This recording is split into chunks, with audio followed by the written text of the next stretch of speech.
마태복음에 등장하는 예수님의 네 번째 설교입니다. 산상수훈, 제자파송, 그리고 천국. 그리고 오늘의 18장은 네 번째 훈화 말씀으로서 소위 신앙 공동체, 교회를 위한 설교라 그렇게 불립니다. 18장은 개역개정에서 소재 제목의 기준으로 보면 크게 세 단락으로 나눠지고 있는데 영어 성경과 헬라어 성경은 네 단락으로 구분을 합니다. 첫 번째 단락을 10절에서 한 번 더 구분을 하고 있습니다. 각 단락들은 다양한 한두 가지의 단편들과 결합되어 있고 각각의 단편들은 그리고 그 내용을 이어가는 모습을 보면 마치 정반합의 논리가 이끌어가는 듯이 그렇게 엮여져 있습니다. 전체의 흐름에서 중요한 단절을 보이는 것은 오늘 본문에 읽어드린 21절입니다. 앞선 모든 내용들을 종합하는 것 같은 그런 느낌이 듭니다. 이 전체, 18장 전체를 관통하고 있는 단어는 소자, 작은 자라고 하는 단어입니다. 이 소자는 다양하게 표현되고 있는데 어린아이, 낮추는 사람, 잃은 양 한 마리, 범죄한 사람, 빚진 자 등으로 표현되어지고 있습니다. 붙여진 소제목처럼 18장은 개인보다 교회 전체를 향한 교회의 공동체성의 무게중심이 더 많이 실려있는 그러한 메시지입니다. 특히 15절에서 20절 같은 경우에는 마태복음이 기록될 당시의 교회의 모습, 그러니까 공동체를 어지럽히는 죄의 문제에 관한 교회의 태도를 엿볼 수 있게 합니다. 그러면서 다시 교회에 주신 천국 열쇠에 대한 말씀이 거론되고 있습니다. 너희가 땅에서 매면 하늘에서도 매일 것이요 무엇이든지 땅에서 풀면 하늘에서도 풀리리라. 이 말씀은 16장에서 천국 열쇠를 4개 주리니 하면서 하신 말씀인데 교회를 향한 예수님의 말씀이다 이렇게 말씀드렸습니다. 이에 대하여 여러 가지 해석은 있습니다. 핵심은 하늘과 땅이 연결되어 있다라고 하는 사실에 있습니다. 하늘이 아닌 땅의 일에 중요한 방점이 찍혀 있다는 것도 죄송합니다. 오늘 목이 막힌입니다.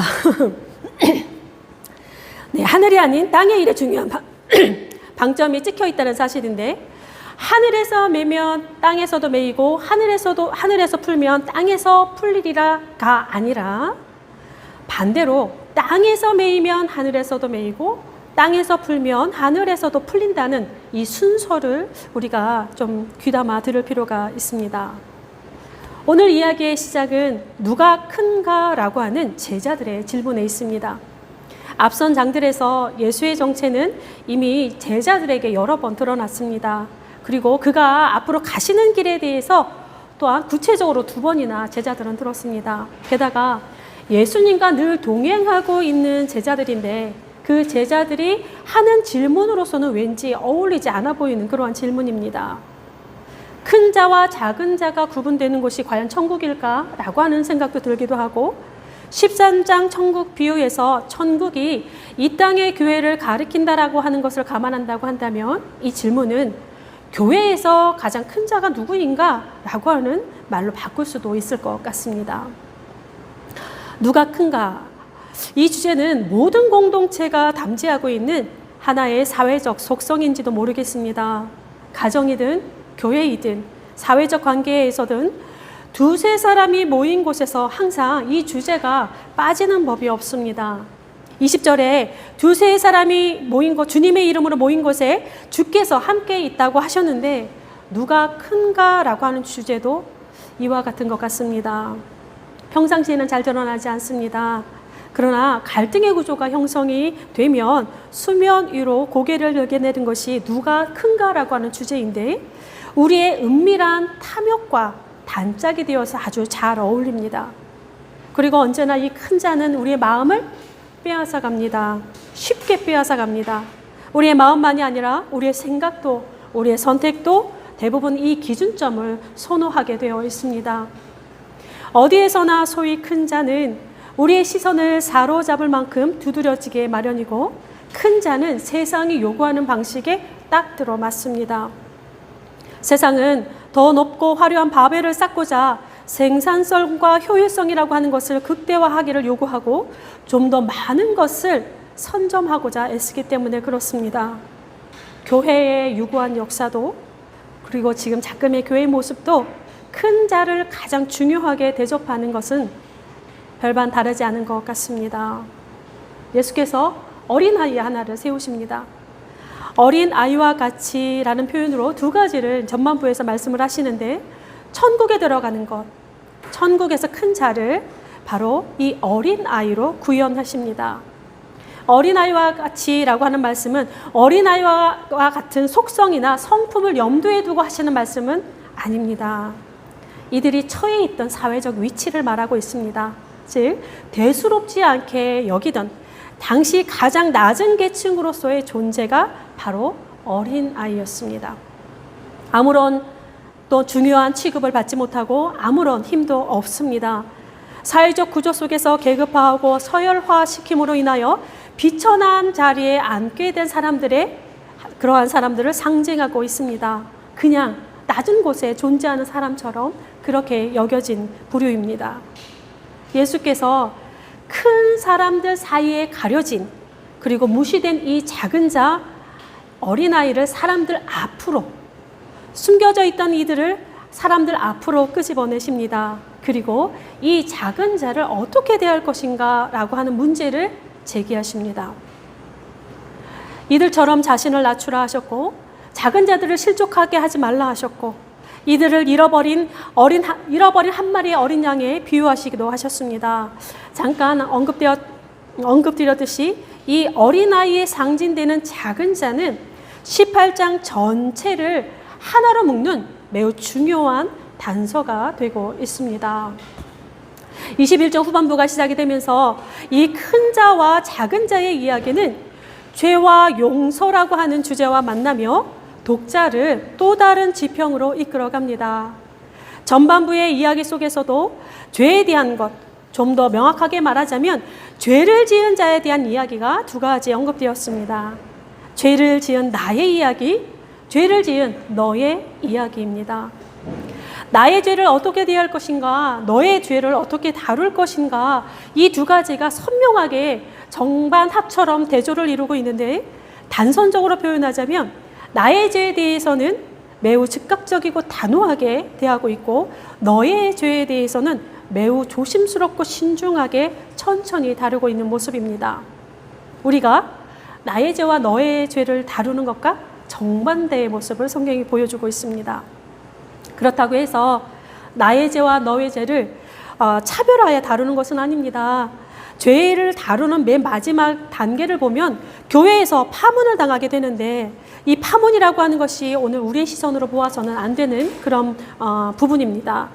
지금의 교회에서는 죄의 문제로 인해서 징계하지 않습니다. 내쫓는 경우는 거의 없습니다. 반대로 여러 가지 이유로 성도가 교회를 떠나고 목사가 교회를 떠나게 됩니다. 이 교회, 저 교회, 이 교단, 저 교단 자유롭게 갈 수 있습니다. 또한 스스로 독립교단도 세우게 됩니다. 그러나 1세기의 기독교 세계에서는 그렇지 않았습니다. 옮겨갈 다른 기독교 공동체가 없었기 때문에 파문이라고 하는 것, 교회에서 파문 당하는 것은 그 세계에서 고립된다라고 하는 것을 의미했습니다. 이렇게 큰 자에서 주목하던 시선은 작은 자에게로, 작은 자의 이야기는 죄를 다루는 문제로, 또 이 죄의 문제는 베드로에게서 용서라고 하는 주제로 옮겨갑니다. 오늘 읽어드린 본문입니다. 몇 번이나 용서해야 하는가 베드로가 묻습니다. 당시 랍비들은 동일한 죄에 대해서 3번 용서하면 족하다라고 그렇게 가르쳤습니다. 그런데 베드로는 통 크게 씁니다. 7번까지 용서하면 되겠습니까? 예수께서 답변하십니다. 7번을 70번까지 하라 하십니다.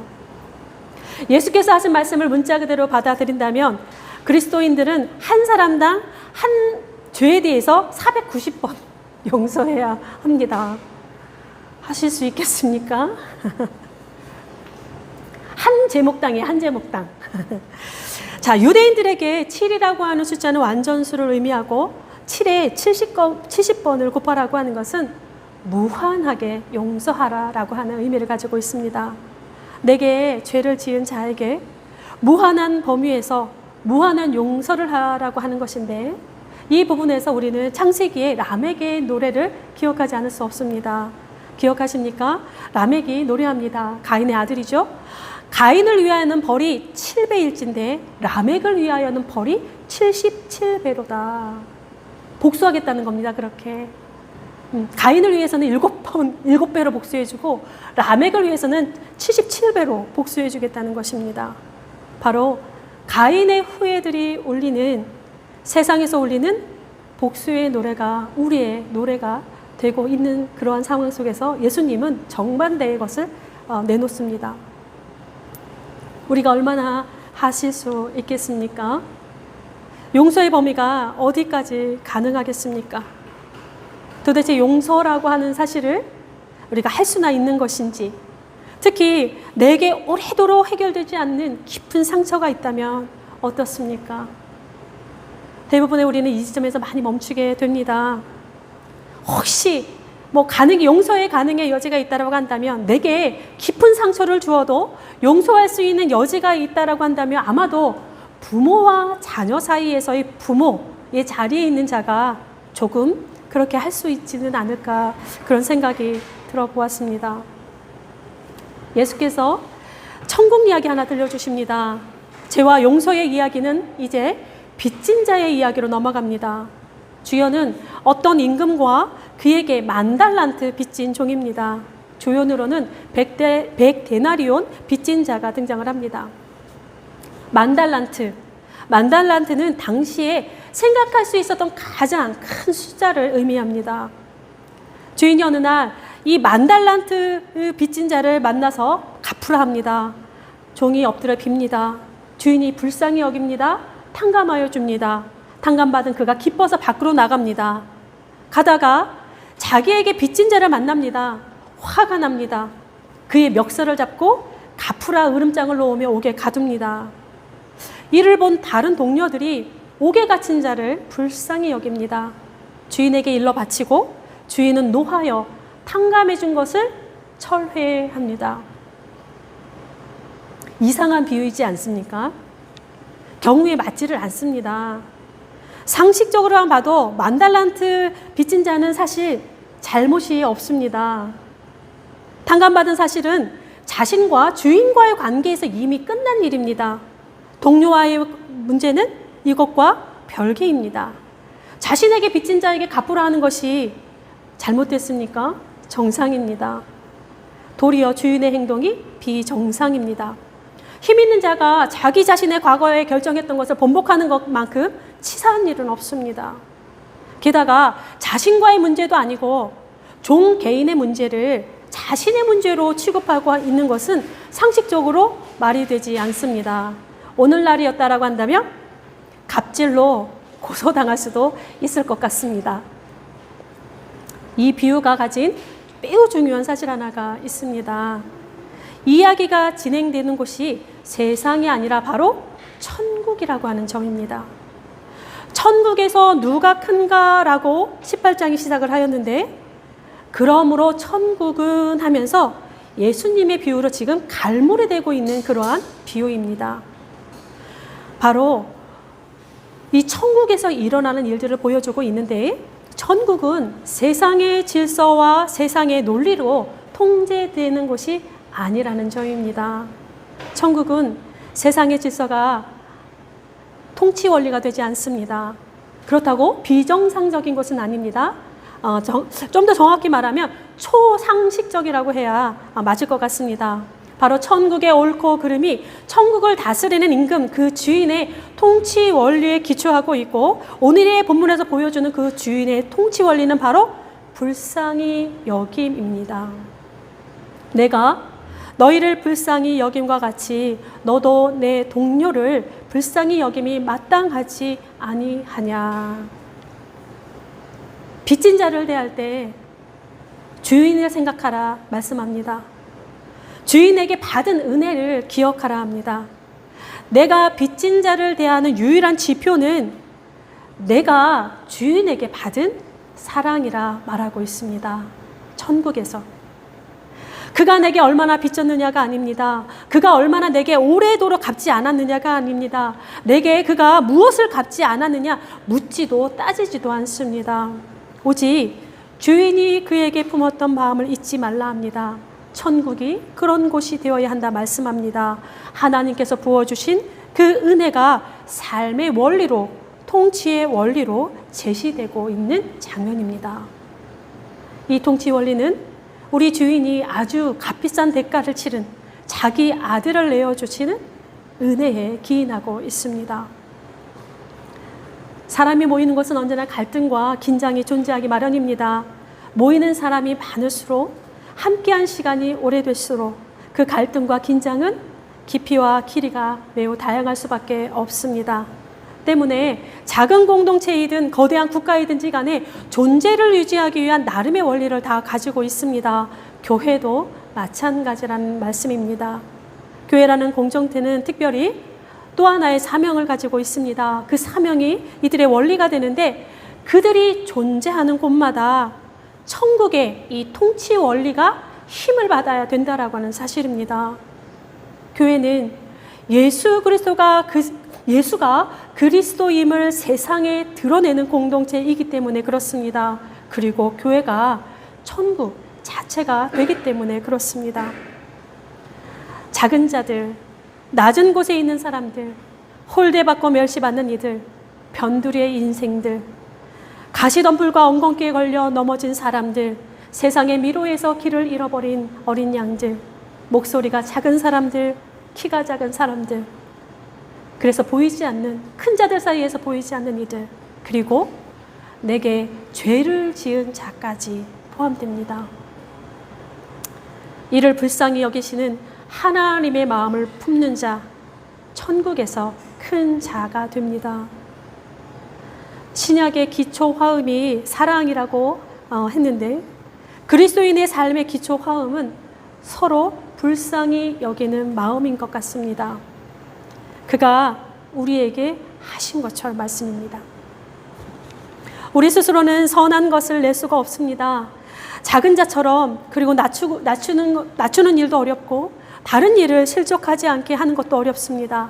잃어버린 한 마리를 양을 찾아서 떠나지도 않습니다. 내게 지은 죄를 다 빚진 자를 용서하기도 어렵습니다. 그럼에도 불구하고 이 모든 것을 하나님의 사랑에 기대어 그렇게 하라 말씀하고 있습니다.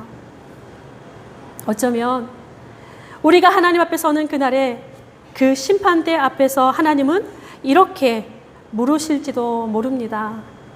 내가 너에게 준 은혜로 너는 세상에서 무엇을 하였느냐?